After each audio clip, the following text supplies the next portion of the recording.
In this video, I will show you how to create a ClickUp account. So to do this, click on the link down in the description. That will take you to this page, and if you sign up through that link, you will be able to get started for free forever without any credit card details or any other payment details required.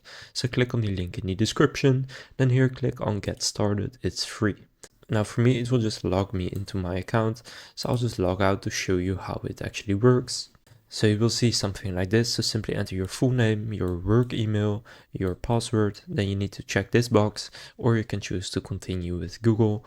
Then once you click play with ClickUp, you can just get started using ClickUp, and you get access to a bunch of different features. Everything here is completely free. I can set up automations, use the calendar, project management, everything I need access to. So click on the link in the description to create your ClickUp account, and then just get started with it. So now you know how to create a ClickUp account. If this video was helpful, please consider leaving a like and subscribing to my channel. With that being said, I will see you in the next video.